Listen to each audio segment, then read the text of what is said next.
falassem que tá ok, ó, fizesse um ok para a gravação, só para a gente assim, né? Não ter, não ter nenhum problema.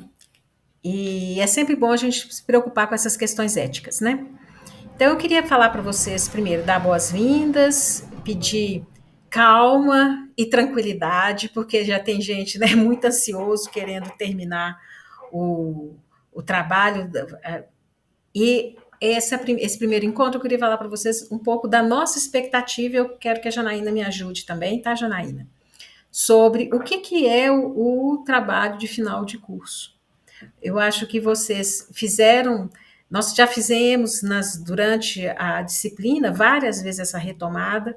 Eu acredito que vocês receberam já alguns exemplos de trabalho final, né? Então, mas sempre tem muita dúvida, os alunos, tanto na monografia de graduação quanto na monografia da pós-graduação, né? Hoje e durante a semana, nos encontros, vários colegas de vocês assim perguntaram assim, mas eu nunca fiz monografia, no meu curso não tinha monografia. Então a gente fica um pouco com essa angústia, né, de saber o que nós precisamos cumprir, né, e o que é esperado do curso. Então, o primeiro ponto que eu acho super importante é que nós estamos numa especialização que tem um foco bem claro, que é o ensino por investigação.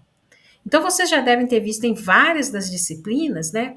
O que é esse ensino de investigação? Vocês já devem ter passado por atividades que são investigativas, vocês já devem ter criticado atividades investigativas, e a intenção é que vocês compartilhem esse conhecimento que vocês adquiriram nas diversas disciplinas, agora nas salas de aula ou fora da sala de aula.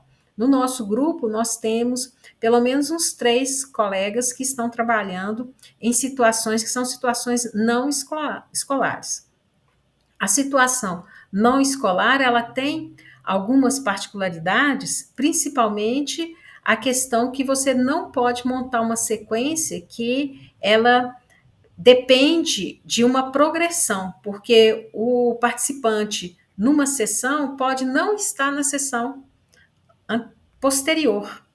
E você não pode cobrar naquela sessão nenhum conhecimento, quer dizer, nenhum pré-requisito, porque a sessão anterior também pode não ter tido a presença daquele participante. Então, é muito importante, quando você for pensar a sequência numa situação, que é uma situação não escolar, que esse público ele vai variar no tempo. Né? Então, você pensar a atividade com os momentos pedagógicos de forma que você faça a apresentação do seu problema, faça a investigação, produza o produto, faça a avaliação, tudo naquele tempo. Então, cada sessão ela tem que ser autocontida, tá certo? É o caso que a Letícia vai pensar aí. Então, tem que ser coisas bem coesas e autocontidas em cada uma das sessões que vocês forem trabalhando. Já quando a gente está fazendo uma sessão investigativa, um trabalho investigativo em sala de aula, a gente tem os módulos de ensino, né, que você tem uma vez por semana, 2 aulas por semana, né, há uma continuidade. Então, é possível você fazer um primeiro momento de apresentação, né, dar algumas reflexões e dar continuidade no trabalho. Nós que somos professores de física, principalmente professor de física no ensino noturno, a gente também tem esse problema que a gente, né, o nosso aluno, principalmente da capital, de Belo Horizonte, vários relatos a gente tem que os alunos, eles faltam muito de aula, então acaba que também não dá para você contar, então você sempre tem que retomar um pouco o pré-requisito, ele não tem garantia de daquele conteúdo durante o sequenciamento. Então, às vezes também, uma sessão investigativa, é interessante você pensar em cada encontro, mesmo em sala de aula, você pensar nos 3 momentos, né? O momento da apresentação do problema, o momento da investigação, o momento da síntese de generalização ou da produção de um produto ou do compartilhamento da resposta, esse feedback já contido em sua aula. porque aí você tem uma eficiência maior da atividade investigativa. Então, é muito importante, quando vocês estiverem problematizando a sequência, pensar que o foco é uma sequência investigativa, porque é essa competência que a gente está trabalhando nessa especialização.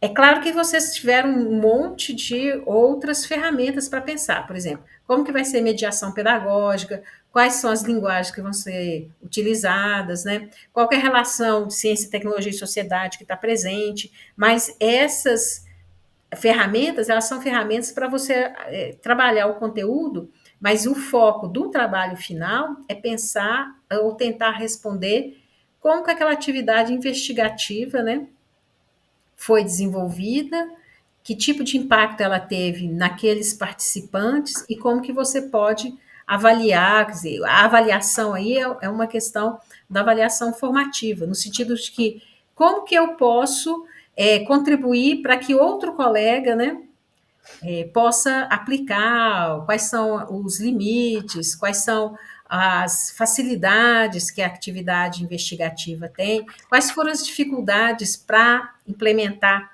aquela sequência e como que aquelas dificuldades foram superadas, né? Outro elemento que eu queria colocar para vocês, que é uma questão que vai e volta, é o que vai ser essa monografia. Lembrem, leiam com cuidado o material que a gente vai, ou nós estamos mandando para vocês. Vocês vão apresentar isso num formato de um artigo. É um artigo de relato de experiência, né? Então, ele não será um trabalho monográfico do modelo de uma dissertação ou de um trabalho monográfico acadêmico, né? É um tipo de estrutura que é proposta, tá bom? O Marcos levantou a mão, Marcos? Eu vou até te interromper, você me desculpa. Mas realmente esse é um ponto que está um pouco gerando dúvidas, ao menos em mim, não sei se nos meus colegas também. Porque inicialmente a gente foi nos informado que seria um TCC. Depois nos foi informado que seria um artigo. Aí seria um TCC que vai virar artigo, que é o que você está falando agora, né? Não, a categoria, quando a gente fala toda especialização, ela é obrigatória a apresentação de um trabalho de conclusão de curso, o TCC. O trabalho de conclusão de curso, ele tem vários formatos possíveis. Ele pode ser um relatório, né? Ele pode ser um trabalho monográfico, ele pode ser um texto dissertativo, ele pode ser um artigo técnico, que é o que vocês vão fazer. Não é isso, Janaína? É isso mesmo. Você quer complementar alguma coisa dessa primeira parte? Você que tem já experiência, fez É, o em si, né, conhece, passou pela angústia de perguntar o que é esse TCC? boa tarde, pessoal. Meu nome é Janaína. Eu sou tutora e professora convidada de algumas disciplinas do CECI. E antes de tudo isso, eu sou professora de educação básica também. E fui aluna do CECI há 14 anos atrás. Na época que eu fiz o curso, era monografia como uma dissertação, né? E agora, recentemente, em função também, parte dos trabalhos que o CECI tem desenvolvido, do CECI e do ENSI, né, que era o curso anterior, eles estão sendo submetidos a algumas revistas de educação em ciências, né? Então, essa formatação, por exemplo, de artigo, até facilita para a gente uma produção, né, uma publicação posterior, tá? Então, foi o que você disse, né, Silvana? É um TCC na modalidade de um artigo, né? Se vocês forem observar, mais para frente, o template que a gente vai utilizar para fazer a monografia é muito parecido com essas revistas que a gente publica, aliás, que vocês também vão consultar, tá bom? Tá certo? Então, a obrigatoriedade para você fazer qualquer pós-graduação é ter o trabalho de conclusão de curso em um dos formatos e ter uma apresentação oral com defesa do trabalho final de curso. Então, são os dois requisitos para vocês terem o grau de pós-graduando, no caso que essa pós-graduação é no nível da especialização, porque tudo que você faz depois da graduação é uma pós-graduação. Então, é importante você ter claro essa questão. Então, não são dois trabalhos, não é você fazer o TCC e do TCC você montar um artigo.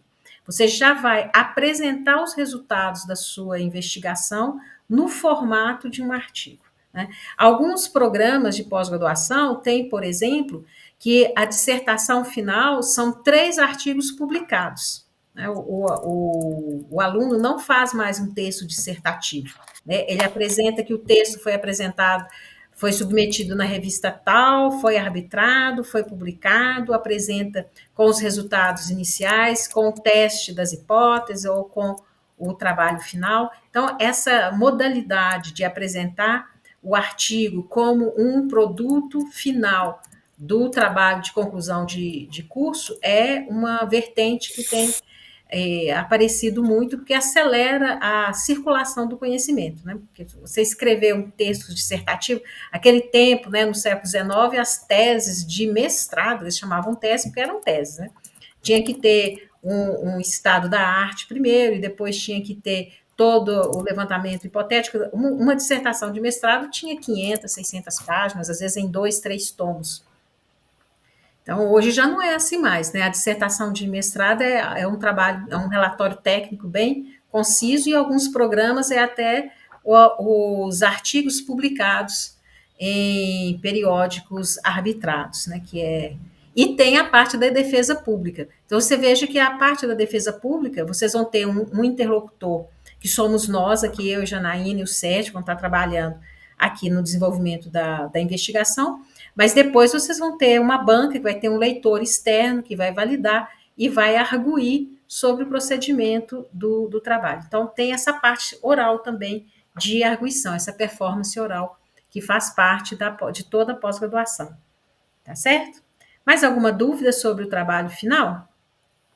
Mas a gente vai passar, à medida que vocês forem avançando, nós vamos passar os templates, vamos fazer muito ensaio e erro, porque a gente não começa a fazer o artigo escrevendo um artigo no template, não. A gente tem que fazer a investigação primeiro. Então, tem todo esse processo de vocês construírem o planejamento da investigação, formularem bem o problema. A gente vai formular esse problema muitas vezes, não é imediatamente, apesar da gente. A primeira coisa que a gente pede para vocês é o tema e depois o problema, mas isso vai amadurecendo à medida que vocês forem confrontando as leituras, as revisões que vocês vão fazendo, com o campo específico que vocês estabeleceram. Né? E o campo vai revelando muitas questões novas, então o problema ele vai sendo ajustado com o campo. Então é importante vocês controlarem um pouco a ansiedade, porque o mais importante não é o formato do trabalho final. Agora o mais importante é vocês terem a questão, terem o design da investigação e irem ao campo. Tem algo muito importante que é dos procedimentos éticos da pesquisa, né, que é a necessidade da gente estabelecer um cronograma rápido de ter a metodologia para submeter aos comitês de ética, né, no caso, o comitê de ética da UFMG, para a gente não ter problemas de publicação posterior. Né? Teoricamente, a gente só pode ir para campo depois que o comitê de ética aprova a pesquisa. O que nós precisamos ter? Nós precisamos ter a definição do problema de pesquisa, a definição de quais são os participantes e o instrumento de campo, de coleta de informações que a gente vai utilizar. Basicamente é isso que a gente precisa ter para poder fazer um preenchimento. É um preenchimento que a gente faz na plataforma Brasil. Como eu sou o pesquisador responsável, né, e vocês são os pesquisadores associados, a gente pode ver, por isso que a gente fica pedindo para vocês essas sínteses, porque a gente precisa, são formulários online que tem que ser preenchidos com as informações. Então, é importante que vocês tenham já em mente, como o caso, vou pegar o caso da Letícia, que nós trabalhamos mais agora, está fresquinho, né? A gente já sabe que o público é um público infantil, né, de 6 a 12 anos, então a gente precisa de ter um termo de autorização, né, dos pais para eles participarem da pesquisa, né? Nesse termo tem que estar falando exatamente quais são os objetivos da pesquisa, né? Então, por exemplo, não estou falando que é isso não, né, Letícia? Por exemplo, a temática da pesquisa é atividades lúdicas no campo da conservação ambiental ou na conservação ambiental de peixes, né? Ou da espécie, você pode até colocar uma espécie específica, né? Então, o trabalho, tem que fazer um pequeno resumo, né? O trabalho consiste em desenvolver atividades lúdicas adequadas à faixa etária de 6 a 12 anos, num espaço não escolar, a Fundação Meninos de Jesus, na cidade de Ponte Nova, né? Vão ser desenvolvidas 5 sessões, ou 5 encontros de 40 minutos, nos quais os alunos vão descrever e desenvolver atividades lúdicas sobre o tema, né? O objeto das atividades é o conceito de conservação, segundo, aí você vai falar qual que é o conceito de conservação que você vai usar, qual que é a referência bibliográfica que você vai usar, né? Ou toda a produção textual, iconográfica das atividades envolvidas durante essas 4 sessões serão recolhidas, né? Serão objetos de análise, e a análise documental é o objeto de investigação que você tem. Você veja que você não está prevendo nenhuma entrevista, não está prevendo foto, não está prevendo filmagem, tá só você montou o objeto, então, você tem que mandar o roteiro das atividades lúdicas, que tem lá, né? Vai precisar de guache, disso, e você vai coletar aqueles papéis, e os pais sabem, então, o que vai acontecer. No dia tal, do dia tal, está tendo essa pesquisa, os alunos vão ter umas atividades sobre o surubim da água doce, quase que eu aprendi, e vão produzir poemas, né, só textos e desenhos. Pronto, e você vai fazer a análise desse corpus assim constituído. Vamos supor que a Letícia fala assim, não, professora, eu quero filmar os alunos, porque eles são muito agitados, eles gostam de fazer atividades lúdicas, mas a atividade que a gente faz é brincadeira, é pular e tudo, então vai ser assim. Então, no resumo não pode ser esse. O resumo tem que ter o quê, então? As atividades são constituídas de atividades motoras, do tipo pular amarelinha, e que serão filmadas. Então, eu solicito autorização dos pais para filmagem, essas filmagens vão ser depois transcritas a partir da metodologia X e serão analisadas. Tá certo? Então, o comitê de ética, ele não demanda muita coisa, ele quer saber o que você vai fazer, que tipo de instrumento, que assim, você vai tirar sangue dos meninos, você vai coletar material biológico, ou você vai, né, não é, se for fazer isso, tem que dar quais são os critérios de seleção, de exclusão do material, né, e por quanto tempo aquele material vai ficar guardado, o que você vai fazer depois com aquele material, como que você vai analisar aquele material, para saber que aquela atividade é uma atividade que coloca o participante num certo risco, mas esse risco ele é balizado por referenciais teóricos. A gente sabe que não estamos submetendo os participantes em situações constrangedoras, né, em situações, né, com perigo de manipulação. Vamos supor que tem aqui 2 físicos, né, que tem uma atividade que envolva algum elemento combustível, né, ou alguma atividade que envolve eletricidade. Então, você tem que desenvolver assim, né, são 5 atividades que envolvem circuitos elétricos, mas os circuitos elétricos são monitorados, tem a fonte de tensão é tal, vai ser nessas condições, né? Então, são esses elementos que precisam estar presentes dentro da solicitação de análise ética. Geralmente, eles estão demorando até 60 dias para poder dar a resposta. E que tipo de resposta vem? Às vezes vem a resposta aprovado, tudo simples, e às vezes vem diligência.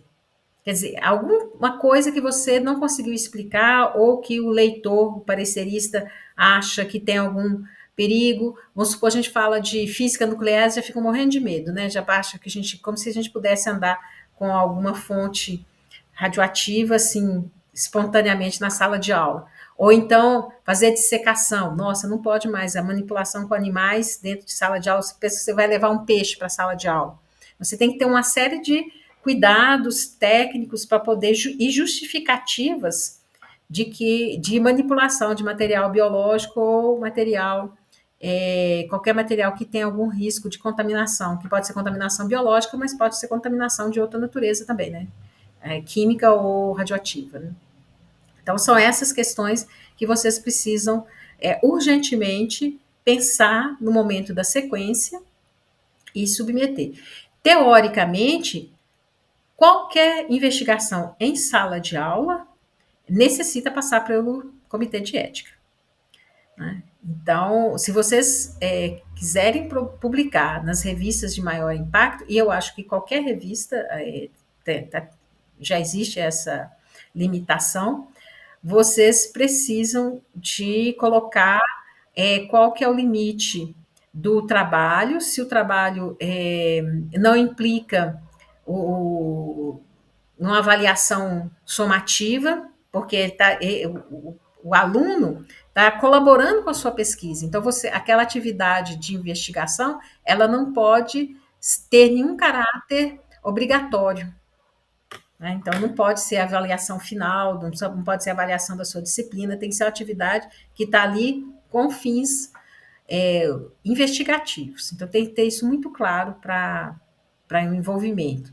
E todos os estudantes, como são os pais que vão autorizar, pode ter estudantes que não vão, que os pais não vão assinar por N motivos, e que não vão participar. Então, vocês precisam também de descartar esses dados daqueles alunos que não têm autorização. Tá? Então, na ordem, eu acho que foi Janaína primeiro e depois o Marcos. Então, Janaína, sua mão está levantada? Marcos, sua mão está levantada? É a minha que é levantada, eu acho que é do Matheus também. É porque quando está na tela, aparece na janelinha da Janaína.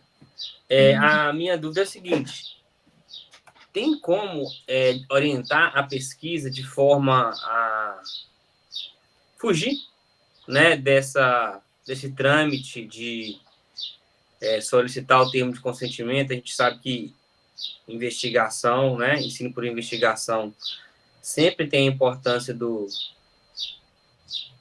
aluno, ou do que o aluno fala, para tentar, né, diminuir assim a questão do porque é uma questão um pouco trabalhosa, né? Assim, ainda mais a gente está na escola pública, quer fazer um processo, quer fazer um ensino por investigação na escola pública, e aí você manda o papel, aí você tem que pedir, aí o menino esquece, aí o menino, sabe? Então, assim, é um troço que fica um pouco desgastante, né? Se teria algum tipo de processo ou de metodologia dentro da investigação para poder minimizar, né, esse desgaste, né, ou não? Você pode fazer uma análise documental, né? Se você fizer um procedimento no qual você coloca, por exemplo, a produção textual dos estudantes, os relatórios da atividade prática investigativa que foi proposto, você propõe para todas as turmas, então você tem que ter um universo muito grande e seleciona aleatoriamente e aí você está trabalhando com um dado documental. Essa é uma estratégia possível, né? Mas é dentro de uma zona de escape, porque a rigor não seria. Mas você não pode usar nenhum dado identificado. Todos os dados nunca são identificados, né? Mas assim, por exemplo, você dá uma prova e você recolhe das turmas aleatoriamente um conjunto de documentos para poder fazer a análise, né? É uma estratégia possível. Mas nós ficamos de consultar a professora Nilma, que é a coordenadora, para ver um procedimento que pudesse agilizar os processos. Tipo assim, a gente juntar um número muito grande de de projetos e fazer uma análise do conjunto, né, dos trabalhos. Eu acho que seria interessante para os próximos, de repente, submeter um projeto guarda-chuva que Essa abranja consulta os nós projetos. já fizemos essa consulta. Não, primeiro, não existe mais o conceito de projeto guarda-chuva, né? Então, é bem diferente o caso, porque imagine, se nós tivéssemos um laboratório, vou pegar seu exemplo, Letícia, um laboratório de conservação, onde é conservação de anfíbios, por exemplo, né? E aí você, no seu laboratório, você tem 4, 5 espécies de anfíbio que você está monitorando. E aí você pode ter 5, quer dizer, cada anfíbio ser uma dissertação de um dos seus alunos, e o seu projeto já inclui todos os termos, que não são simples também, que quando envolve, né, animais. Então, você pode ter, mas não é considerado um projeto guarda-chuva. É um projeto que é o projeto do orientador naquele laboratório, naquele período, que envolve a análise daquelas 4, 5, 12, 200 espécies, né, eu sei que tem laboratórios que têm um número muito grande. E aí, cada aluno que está trabalhando, iniciação científica, especialização, mestrado e doutorado, não precisa porque o projeto, porque eles vão replicar o procedimento que já foi analisado pelo Comitê de Ética. Mas aqui no caso, cada um de vocês que entra com um tema diferente e pode entrar com um instrumento de campo totalmente diferente. Então é muito difícil a coordenação pensar um projeto global que inclua todos os projetos. No meu caso, Silvânia, o projeto, se a gente for focar realmente no projeto dos peixes, o meu já está aprovado no CEP e no SEUA. Uhum. Tanto no Comitê de Ética com Pesquisa de Seres Humanos, quanto no Comitê de Ética com Pesquisa com Animais. Então, as informações a gente pode, de repente, conseguir só uma declaração de que a empresa está cedendo os dados, alguma coisa assim. Será que é pode. possível? Que o laboratório está ciente, o coordenador está ciente, só essas questões. Porque Não é a gente nem, já não é aprovou. nem, você vendo que não é um conceito de guarda-chuva, é um conceito de que você tem uma questão que está atrelada já àqueles processos. A não ser que a gente realmente resolva usar conceitos de conservação em geral e não focar em conservação de peixes. Se for o caso, aí teria que submeter de novo, né? Tá certo? Aí a gente pensa. Uhum. Boa lembrança, né? Matheus? Surgiu uma dúvida quando vocês estavam explicando aí a respeito da questão investigativa, né? Que no primeiro momento a Luísa tinha sinalizado lá que a proposta era boa e tal, só que eu queria ouvir de você, pelo que você ouviu da minha apresentação, se você conseguiu identificar, assim, no primeiro momento, o fator investigativo. Eu te falo a verdade que foi uma inquietação que eu fiquei aqui, porque da forma que você colocou, ainda ficou muito amplo, Matheus. Você falou da questão da produção de videoaulas, então a gente podia estar trabalhando com a questão da linguagem audiovisual, seria uma, e eu acho que você ainda não definiu isso. Mas você poderia estar trabalhando também com a questão que eu achei super interessante sobre o uso da inteligência artificial para o desenvolvimento de produtos audiovisual, né? Então também é outra. Então, se você só aí você já tem duas questões e um trabalho de especialização, você não tem tempo para poder desenvolver duas questões, né? Você vai ter que escolher uma. Sim. E depois você falou também das questões de relação de tecnologia e sociedade com a empregabilidade, outros elementos que podem ser até em decorrência do seu trabalho, da sua ideia. Mas focando exatamente na questão da produção audiovisual pelos alunos, que eu acho que é bastante pertinente para o contexto da disciplina que você está trabalhando, Ainda não tenho claro qual que é a questão investigativa. Se você vai focar numa questão investigativa sobre a linguagem audiovisual e aí a tecnologia, né, que está envolvida, você falou até na questão do trabalho colaborativo, de cinema. Cinema, a linguagem audiovisual é uma questão bastante interessante para estabelecer colaborações, porque o cinema você não faz individualmente, né? Talvez hoje, porque é uma questão também, será que a inteligência artificial vai conseguir fazer isso? Porque a inteligência artificial, ela faz o roteiro, você dá os elementos, você produz o roteiro, ela produz as imagens, Produz vídeos, né? produz o vídeo. Então, talvez uma questão investigativa fosse interessante ver isso, assim, como que a inteligência artificial pode nos auxiliar, né? Porque ela tem que ser uma ferramenta auxiliar, né? No desenvolvimento dessas habilidades audiovisuais, né? Porque, como você colocou, quando a gente fala em linguagem audiovisual, a gente tem uma série de competências que precisam ser desenvolvidas, né? Eu posso te mandar depois uma dissertação de mestrado que eu. E essa é interessante porque ela volta totalmente para o professor de ciências e matemática. Do que é a linguagem audiovisual para o ensino de ciências? Quer dizer, como que o cinema pode ajudar a trabalhar o ensino de ciências e matemática? E aí, por exemplo, nós descobrimos um resultado é que os professores de ciências e matemática, eles não têm uma alfabetização audiovisual. Então, eles veem as novelas, as imagens e tudo, mas assim, não sabe o que é um plano americano, então, não sabe trabalhar com o tempo cinematográfico, o que representa, como é que você simula o passado, o presente e o futuro a partir da linguagem audiovisual. Então, a questão dos planos. Então, foi muito interessante os professores, quer dizer, a partir que, quando você conhece essa codificação, você tem uma grade de leitura diferente, tanto para produzir o filme, mas também para ver o filme, né? Então, a linguagem audiovisual ajuda a gente a pensar nisso. Então, acho que. Mas eu acho que não está longe de você conseguir colocar uma questão investigativa, não.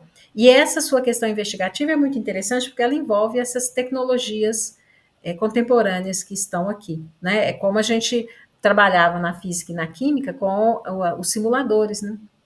A gente ensinava toda combustão, né, digestão, todos os processos, né, físico-químicos, a partir de situações, né, reais, né? E hoje a gente pode fazer várias das questões com situações mediadas pelas tecnologias de comunicação e informação. Né? Se não tivesse ninguém perguntando como que essas tecnologias podem auxiliar na aprendizagem, não teria essas atividades investigativas que são totalmente de simulação. Então, acho que a sua pergunta está mais próxima, para ser uma pergunta investigativa, é isso, né? Como que são duas perguntas diferentes, né? De um lado, a linguagem artificial, a linguagem audiovisual, como que a linguagem audiovisual pode auxiliar, por exemplo, no conceito de tempo, na construção do conceito de tempo, que a física, o conceito de tempo é muito importante para nós, né? Ou como que a inteligência artificial que tipo de influência a inteligência artificial pode ter no desenvolvimento desse conceito, né? Porque a investigação, ela está muito ligada, no nosso caso, porque a gente está com o objetivo maior de desenvolver um conhecimento na área das ciências experimentais, então é muito importante vocês pensarem num conceito. Como que a investigação pode te ajudar a ensinar o conceito X, né? O que nós trabalhando aqui no conceito de conservação, porque o conceito ajuda a gente a estruturar a sequência. Porque mesmo no espaço não escolar, é uma sequência de ensino. E aí eu teria um outro empecilho também da questão da autorização dos responsáveis, né, para a gravação que a ideia seria produzir esses curtas-metragens e aí teria que pegar essa autorização para esse material. Não entendi, Matheus. Mas isso você vai desenvolver isso em sala de aula, né? Com os alunos. Isso, em sala de aula, em sala de aula. Eu estou referindo ao comitê de ética que você falou aí, da questão da produção, né, de gravação, da Eu acho que imagem. ele está falando do termo de consentimento e de assentimento do menor, Silvane. Ah, sim. Mas isso é ele que vai ter que pegar com seus... Você acha que é difícil os pais assinarem esse termo? É porque, assim, honestamente falando, é uma prática que eu não tive, porque que nem eu comentei, eu fiz esse projeto algo parecido ano passado, só que eu não me atentei a esse detalhe, né, de poder pegar essa autorização, é uma coisa nova para mim também. Nós vamos disponibilizar os modelos, né? A gente já falou com a coordenação agora na última semana, e tem os modelinhos de termo de consentimento e assentimento. Só que primeiro a gente tem que delimitar as informações relacionadas ao problema de pesquisa, né, o objetivo, quais são os dados que serão coletados, porque isso consta no termo de consentimento e assentimento também, sabe? Entendi. Gente, eu preciso terminar, que eu tenho uma outra reunião começando aqui, já bateram aqui a campainha. Tá certo? Já deu para esclarecer algumas coisas, né? Sim. Janaína, você quer dar mais alguma palavra? Você falou que nós vamos disponibilizar os termos, né? E nós vamos tentar agilizar essas questões no comitê de ética. Bom? Então tá, pessoal. Tchau, tchau. Letícia, aguardo, tá? Tchau, tchau. Obrigado, Gente, nós vamos fazer encontros Tchau, gente. individuais. Tchau. Nos encontros individuais a gente pode ser mais preciso nas dúvidas de cada um. Muito obrigada. Ok. Tá, joia. Tchau, Obrigado, tchau. Obrigada, boa tarde. gente. Até mais. Tchau.